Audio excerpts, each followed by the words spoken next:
let's get started. Welcome everyone to this podcast. So I am sitting here today with Professor Jerilynn Prior. Well, not in person, of course, because Jerilynn, you are in Canada and I am in Spain. So Jerilynn is a professor of endocrinology, as well as a clinician scientist at the University of British Columbia in Vancouver. And Jerilynn, you're also the founder of Menstrual Cycle and Ovulation Research, or SEMCOR in short. Did I get that right? You did? I'm now Um, Professor Emerita. I'm officially retired. yes, you are actually retired, but still heavily involved in your research, which I Mhm. always find very inspiring. So yeah, you have a lifetime of research done about menstrual cycles, and one of your primary focuses is hypothalamic suppression. So today we're going to talk especially about that. So welcome. I'm so excited to talk with you today about your research that you've been doing. And like I just said earlier, I'm always learning so much from you. So I'm really glad that we can have this conversation and share it with more people so they can learn from these conversations as well. I'm happy to So be with you. I'm so excited. So, for those who don't know me, my name is Julia Haarhuis. I'm a postdoctoral fertility scientist and also a period recovery nutritionist. And today, the main topic we will be talking about is what hypothalamic amenorrhea is and what it isn't, and how it relates to hypothalamic suppression, because those are different. We will also talk about why hypothalamic amenorrhea is still often confused with PCOS. And then at the end, we can talk a little bit more about how to reverse hypothalamic suppression. All right. So, Jerilynn, last time we spoke, you said something to me that stuck with me. You said that hypothalamic amenorrhea isn't a disease, and you don't like to call it a disease. So let's start with that. Could you tell me a little bit more about why hypothalamic amenorrhea is not a disease? Okay. Uh, Basically, it's not a disease because it's a strategy that our brain and body has worked out to respond to situational stressors of a whole variety of causes, nutritional, over exercise, um, illness, and major stress, emotional, psychosocial stress. So if you treat it as a disease, you don't understand that it's reversible. The person has a label. They they assume they're stuck with this thing for the rest of their lives. They have to take medicine for the rest of their lives. And that's just a wrong way to look at it. Mhm. And So, what I think I've added to the understanding is that hypothalamic amenorrhea is the tip of an iceberg, if you will, and above the waterline. But under the waterline is an even bigger portion of the same iceberg. So mhm, hypothalamic amenorrhea is just the tip of the mhm, iceberg of the body's response. It means that there's change in cycles as well as changes in ovulation. mhm. Those are the two characteristics that the body can adapt to protect that woman from pregnancy, from overuse of energy if it's a famine kind of Mhm. situation. But understanding that they're reversible changes entirely the way we approach it. Yeah, absolutely. I think it's so important to understand this iceberg analogy because you've described this really well in one of your papers where you say that it doesn't start with hypothalamic amenorrhea. There are so many layers that come first, right? Like ovulation stops. I think luteal phase becomes shorter. Is that one of them as Yeah, well? that's What the else is first one. under the The right, first, right. the first and most common is that the length of time from ovulation until the next period becomes shorter. And what's interesting is as it becomes shorter, you still have progesterone, but Mm, you don't have the risk of pregnancy. And the reason is that the endometrium requires a certain duration of high progesterone in order to become a place where a fertilized egg could implant. Mm-hmm. Yeah. So when it's too short and the layer doesn't develop appropriately, then it's too short to actually sustain a pregnancy. Is that That's right? right. Yeah. So the big bulk of the iceberg underwater is that short luteal phase. I mean, there is also a situation where there's a normal luteal phase length, I think, but Mm-hmm. the amount of progesterone is lower. My metric that I've been using for 4 decades is the luteal phase length. Okay. And what So, is the ideal luteal phase length? okay. There you have to understand how you're defining ovulation. And the data that I've used are based on the concept that progesterone raises the core temperature a little, but a consistent bit. And that, so the quantitative basal temperature takes women's first morning temperature records for a whole cycle, finds the average, then looks to see where that temperature goes above the average and stays above the average until the day before the next flow. Mm-hmm. So our metric is that quantitative basal temperature, luteal length ideally is at least 10 days. But if you're using the LH surge in urine, that so-called fertility test, then it would probably be 13 days. Right, because LH surge comes first and then the temperature rises after That's that. right. Ovulation occurs, progesterone rises, and the temperature goes up because progesterone has risen. Yeah. That makes sense. So I often tell the women I work with to measure their basal body temperature alongside using LH test strips as well to get a clear picture if they are ovulating. So you're saying that in terms of basal body temperature, it comes a little bit later. So an ideal luteal phase will be that the temperature rises and stays high for about 10 days. That's right. Did I get that right? That's right. And of the two things, the urine LH surge and the basal temperature, of the two, the more valid and reliable is the temperature. So if you don't have a rise in you don't have a stick that turns positive, if your temperature goes up, you still ovulated. I think that's a very good tip actually, because a lot of women they don't measure basal body temperature, they just rely on the test strips, right? Is this also how you did it in your studies? Did you always make sure they did both of those? We didn't always do the test strip, in part because women don't like to collect urine. And it's very discouraging for them if they don't see a positive. So I tried it and I abandoned it because of women's feedback. Okay, that's a very good point actually, because it can be a bit tricky, especially with the cheaper LH test strips, where sometimes there is a very like a vague line, but you're not actually quite sure if it's positive. So it can be very tricky. And also there's about 20% of cycles that are ovulatory in which you don't actually catch the LH peak. Right, so there's a lot of false negatives. And also there are false positives. You can have a peak and not ovulate normally.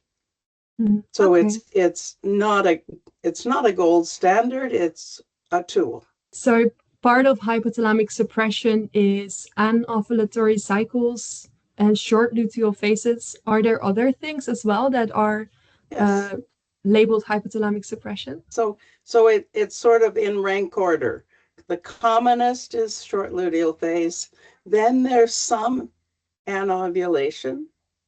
By the way, during the early days of lockdown in the pandemic here, the SARS-CoV-2 pandemic, almost a third of regular length cycles were anovulatory, which is higher than has ever been reported in any other data set.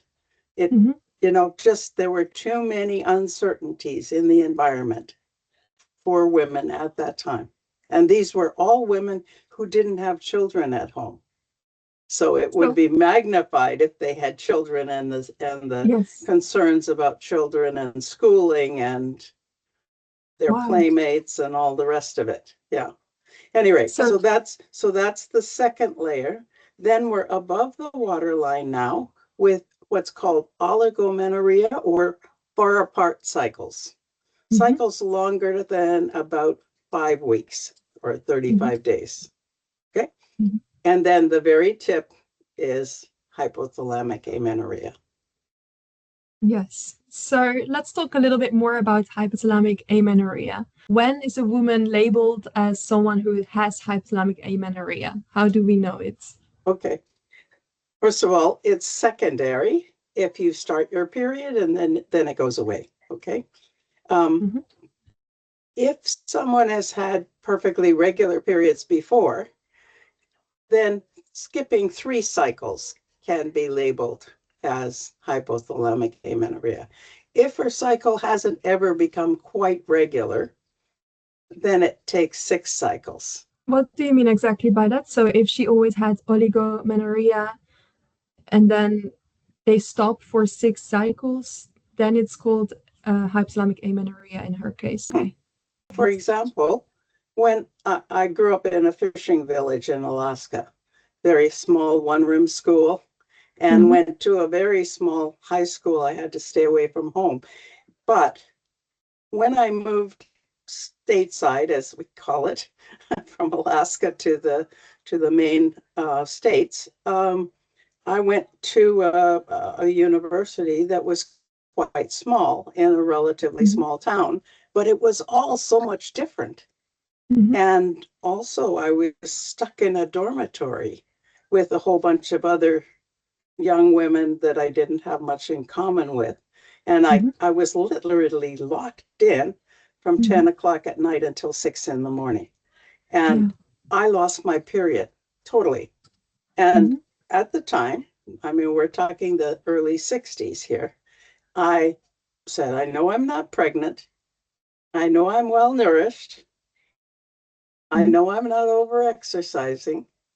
Yeah. And I said, it's all the stress of the change. And I didn't ever tell anyone, but when I went back home in Alaska and worked in the summer, my period came back. I think that's a very good point that you mentioned there. Like a lot of the time we hear that losing your period is because you're over exercising or under eating, but there is so much more to it. It can be just stress alone as well. And what you're describing, moving country, a lot of women have told me that they lost their period when either they moved country or they went through a breakup or, you know, a traumatic event happened. Yeah. So this is a very good point. And that just as it is occurring because it's trying to protect you, it can recover as you start to feel comfortable in that new environment. So I never again missed a period except when I was pregnant, and that was on purpose. Yes. So how does that work biologically? Is it because a stressful event is creating a stress response? The stress hormone cortisol rises, and that is then suppressing the release of reproductive hormones? That's true. That's exactly right. Only it's even more complex because the hypothalamus is interpreting all the time temperature, energy expenditure, energy intake, social emotional stressors. It's scanning the environment, both emotional and physical. And therefore, often it's a combination of things. I mean, I was young enough, so I hadn't ever had regular periods before.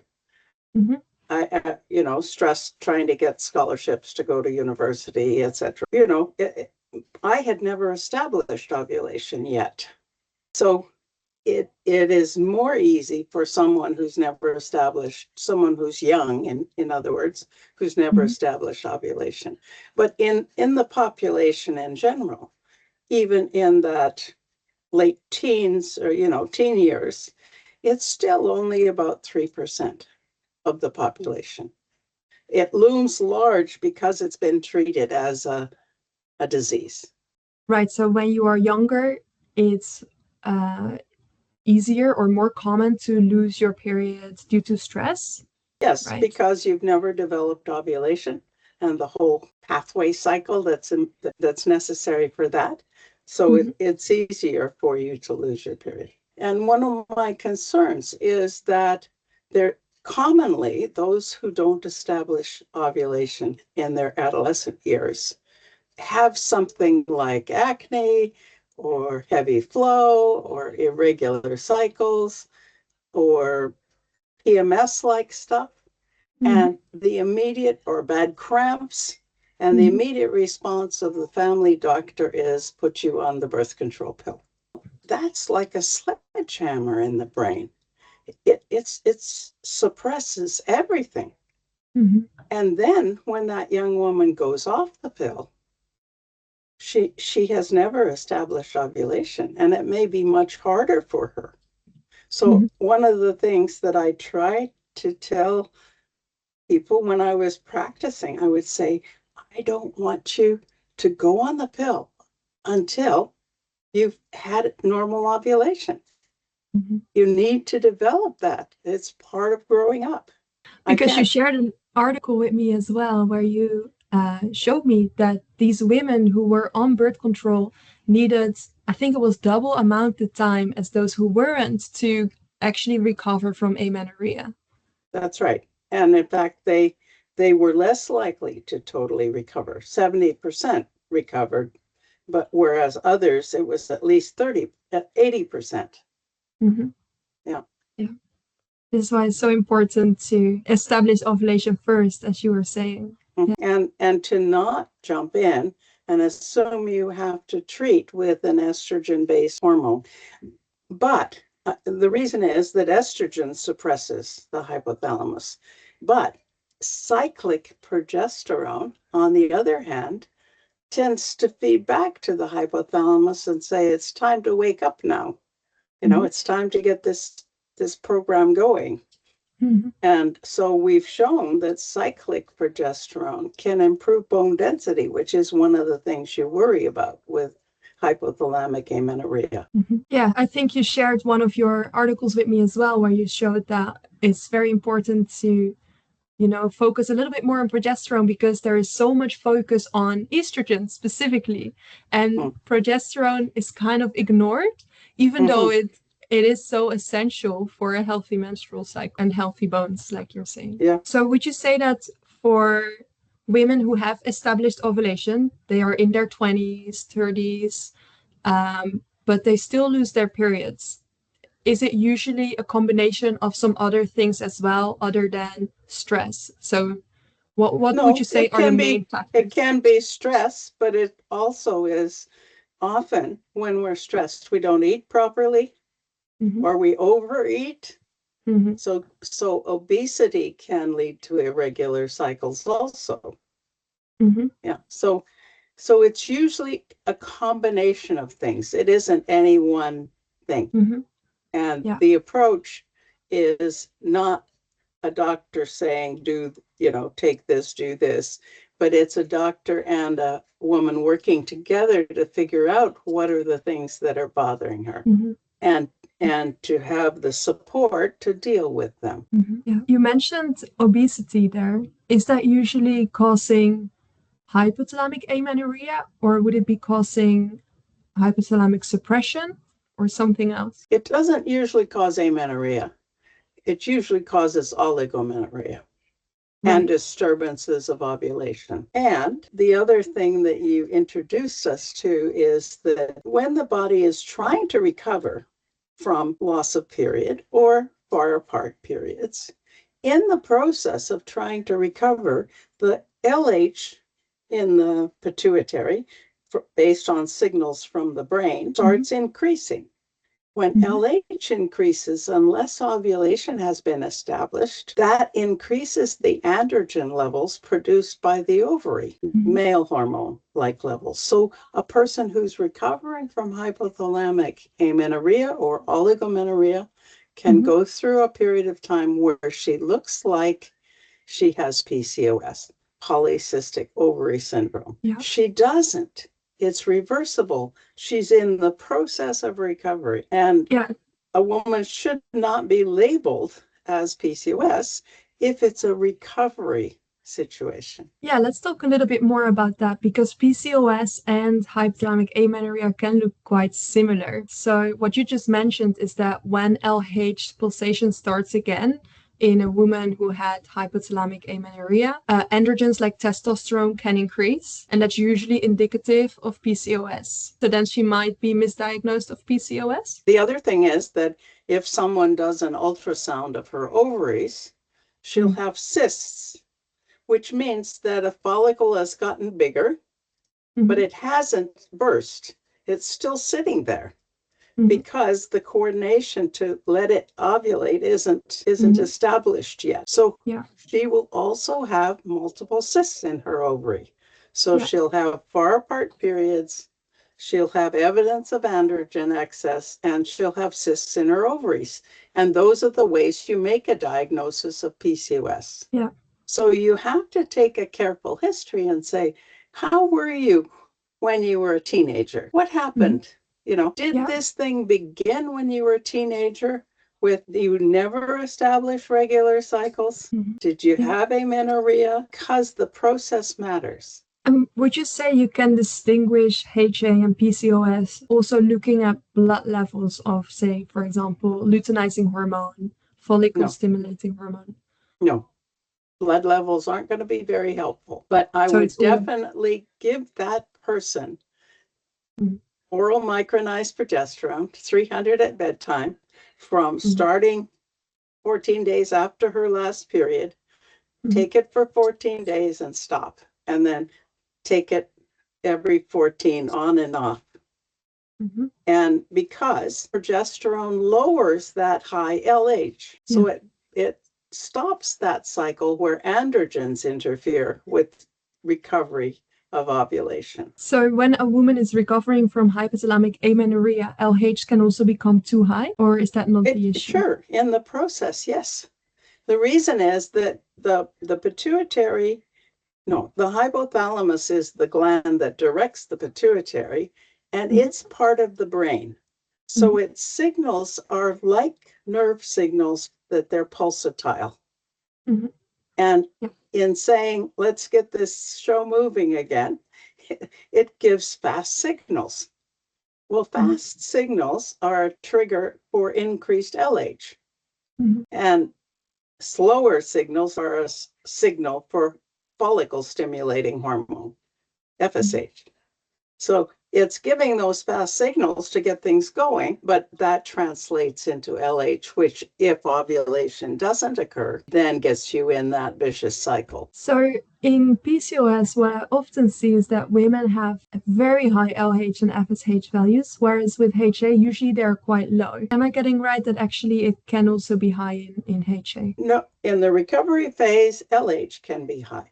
FSH is not high. That's one of the common things in PCOS is usually FSH is relatively low because the origin of PCOS is quite different. Okay, it's not an adaptive phenomenon. It's something that a combination of genetics, and we don't really know. One of the clear evidences that the person was exposed to high androgens when they were in utero, when they were in their mom's body. So there's monkey studies where they gave the mother testosterone, and her female offspring were likely to have a situation that resembled PCOS. That has a different origin, totally. It's not an adaptive origin. It starts in puberty, right? Never established normal ovulation, always far apart periods, trouble with acne early, and then later increasing hair, often increasing body weight. So with PCOS and HA differentiation, it's really important to look at the history then, menstrual history, history of exercising and nutrition. You also did a 2-year prospective study in 123 young, healthy women. right? And you were looking at something called cognitive dietary restraints. And you found that this was actually associated with a higher prevalence of ovulatory disturbances. So I wanted to talk a little bit more about this cognitive dietary restraints. Is it that this is causing so much stress that then ovulation is disrupted? That's right. In fact, in the same study published in another publication, we showed that their 24-hour urine cortisol was higher than in those who did not have high restraint. Right. So it's basically, the idea is this, that when you're looking at food, you're considering whether or not it's going to make you gain weight, which is threatening to you. In other words, you don't trust your body to be able to manage the metabolic situation and maintain a steady weight. So particular foods are threatening. And so making a decision every time you eat something is stressful. And this is the most subtle of all of the nutritional relationships with changes in ovulation and cycles. And it's often missed unless you do that specific scale and questionnaire. Then you don't make the diagnosis. So you don't know that it's another stressor this person is dealing with. So it's not just that they might not get enough energy. It's also that considering if they should eat something or not is adding a stressor. That's right. And in fact, they are not weighing less than someone who doesn't have it. In fact, they often weigh slightly more. Yeah, because often women think that they don't fit the typical hypothalamic amenorrhea profile because their BMI is normal or even high. And they feel so frustrated because they have been taught to gain weight and eat more in order to restore their cycles. But a lot of the time, there's other things going on as well. That's right. So would you say that what contributes more in these women is usually stress from, for example, cognitive dietary restraint, from maybe stress from the exercise they are doing? It totally depends. So as you develop a training program for increasing exercise, so say you're an athlete and you start increasing the duration of runs or the intensity of how fast you run, you're doing sprint training, whatever it is, especially aerobic exercise tends to do this, your body adapts. Your reproductive system adapts to that. And we've shown that you can go through a period of short luteal phases as you ramp up your exercise. You can do your race or whatever was your outcome, and you can carry on with the same amount of running exercise, for example, but now your body has adapted to that and you have perfectly normal ovulatory cycles. So it's not exercise that's bad, it's exercise that's introduced too rapidly for the process of adaptation. In terms of exercise, would you recommend that women, they don't stop exercising, but they introduce it more gradually to avoid anovulatory or completely missed cycles? Yeah. And ensure normal nutrition, ensure social and emotional support, make sure that their whole world isn't running, that they have other things and people that make them happy. It's usually that a person begins a stressful exercise program as a way of trying to cope with other life stressors. That's when it's more likely to cause, first of all, disturbances of ovulation and then disturbances of cycle length. There are many factors involved, and exercise is just one of them. Does it exacerbate the underlying stress, or do you think it's more like a confounder? It's one of the things in the mix. The hypothalamus is sensing it. I mean, I came to this understanding in the 80s, actually. And I said, when we exercise, our heart muscle gets stronger, our leg muscles get stronger, our respiratory system adapts. Why doesn't the reproductive system adapt? And it does. I wonder is it just a matter of time for it to adapt? Because I've read this study, I think it's from the 80s as well, from a scientist called Bullen. And it's about a group of women that were put on a very strenuous exercise regimen. And then there was one group that didn't exactly receive the diet that would offset the calories burned, and the other group they did. But in both groups, there were ovulatory disturbances. Do you know this study? Yes, I do. And more in the group that lost weight. So the weight loss, along with increased stressful training, amplified the ovulatory or cycle disturbances. Also, that study put those young women in a different environment. They were sort of in a summer camp environment. So they were out of their own community also, which is another variable that increased their risk for having ovulatory disturbances. That makes sense. So actually, weight loss, that's another stressor that we haven't spoken about. How is it that weight loss can cause ovulatory disturbances and hypothalamic amenorrhea? Is it because of cortisol, or is it because of low fat percentage, or is it something else? Probably all of the above. There are receptors for insulin, for example, in the hypothalamus. Now, that's pretty strange, isn't it? Insulin is a metabolic hormone, but the hypothalamus is sensing. So if insulin levels are low because a person isn't eating enough, then also growth hormone levels go up as a way of preserving energy. Again, the hypothalamus is sensing growth hormone. It's sensing temperature.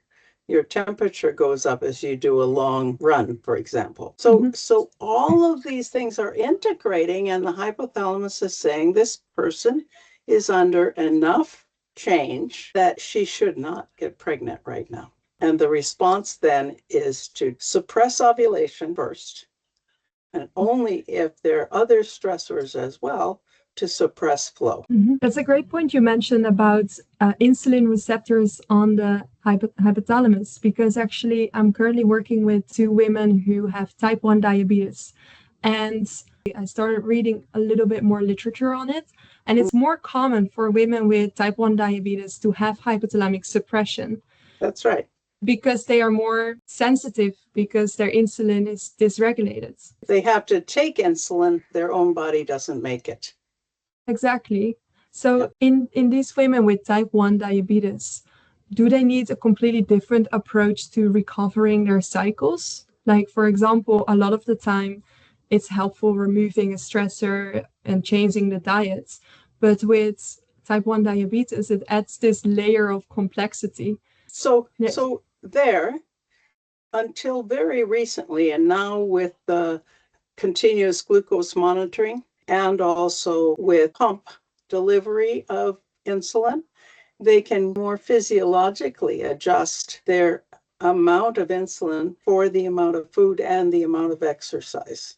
So often those with type 1 diabetes will be having, if they're normal blood sugars during the daytime, they will often have low blood sugars that are undetected during the night, which is a huge stressor. So anyone with type 1 diabetes who's developing irregular cycles or amenorrhea, you have to rule out nighttime hypoglycemia. I think their threshold of the brain feeling safe is more sensitive. So if we zoom out again, because I'm sure that a lot of women who are listening, they are currently struggling with hypothalamic amenorrhea. What would you say are like the most important things to focus on to restore healthy, regular ovulatory menstrual cycles? The most important thing is to learn about yourself, to figure out what it is that's stressing you.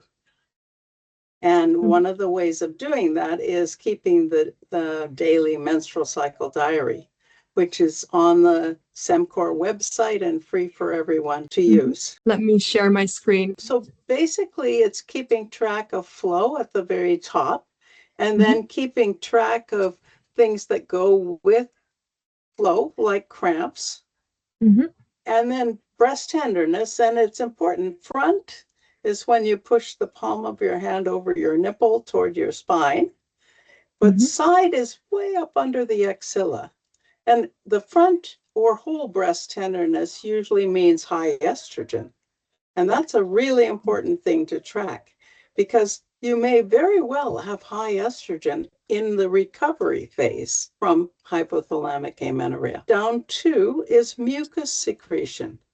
Now that means, see, the cervix, the opening of the uterus, has glands that secrete a stretchy, almost egg white looking mucus when estrogen is high.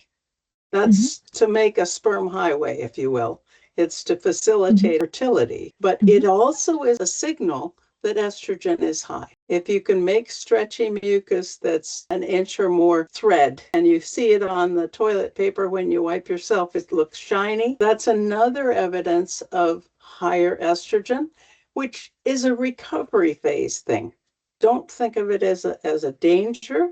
Think of it as a transition, as a recovery phase. Headache, constipation, sleep problems, all these frustrated, depressed, anxious, those are things you have to be honest with yourself about and say, well, I guess I am a bit anxious. I guess I am a bit frustrated. You know, my boss isn't giving me the recognition I think I deserve, or that my boyfriend is not paying attention to me. He's always talking and doesn't listen. You know, whatever, because there's a whole host of things. But if you track this for a while, you start to understand yourself. So I'll give you an example. If you go down, so all of those things on the top are on a 0 to 4 scale. But, you know, when I was making the diary, someone said, how can you have 0 appetite? Or how can you have 0 breast size? Well, not possible. So I made a different scale that uses U for usual and allows you to say it's my usual, or it's increased compared to my usual, or it's decreased. This means you have to understand yourself. So what I found was that if I was writing feeling of energy was low, I often was somewhat depressed. And I wouldn't admit that I was depressed, then I began to see a pattern and to realize that's something I learned about myself. It may not be true for you, but I learned about it by keeping this kind of a diary. So here on there are 2 lines, treatment or supplement. You can put whatever you want to try. I'm going to try taking a multivitamin to see if it makes a difference. I'm going to try whatever it is. I'm going to try increasing my exercise. And there you could put minutes of exercise, for example. Whatever it is that you try, you can record how your body responds. So it becomes like a way for you to do experiments. And sometimes women will find that their doctor isn't taking what they're saying seriously. Doctors are more used to accepting something like this, the completed menstrual cycle diary, as evidence than they are listening to what might be otherwise considered a complaint or frivolous. Doctors don't listen to women often. You know, our system is still a male-based system. Our system still has probably unconscious biases. So would you suggest when a woman is in recovery, she's going for a GP visit, to track this prior to the visit so she can actually bring it to the doctor's appointment? She may not want to share it initially, but she's learned something about herself. Yeah. So this is if you use a menstrual cup that has marks on it, the assessment of flow as heavy or not, or, you know, what degree of heaviness of flow is valid compared to actual measured amount of menstruation. Also, the tool of how many soaked pads or tampons is also valid compared to objectively measured menstrual flow. Even though these seem like they're rather low tech, they're valid. It's a very complete tool. I'll share a link with anyone who's interested. Just let me know. I can share the link. And otherwise, it is on your website. Center for Menstrual Cycle and Ovulation Research, cemcor.ubc.ca. So in terms of recovering hypothalamic amenorrhea, tracking, very important, always using data. Would you say nutrition and exercise? Absolutely. But look at the whole picture. Don't get obsessed with one or the other or a single thing, because there's a tendency to assume that this or that is going to fix it. And that isn't often true. Yeah, what I've noticed a lot is that especially on social media, a lot of women reach out to me and they ask me, oh, I am eating now 2,500 calories. Is this enough to restore my periods? But I think it's oversimplified. Sure. It's very different. You have to also know how much energy you're spending in order to know if you're in balance or not. Exactly. And I've noticed that one of the most important things, and this probably ties in with cognitive dietary restraint, is a mindset shift.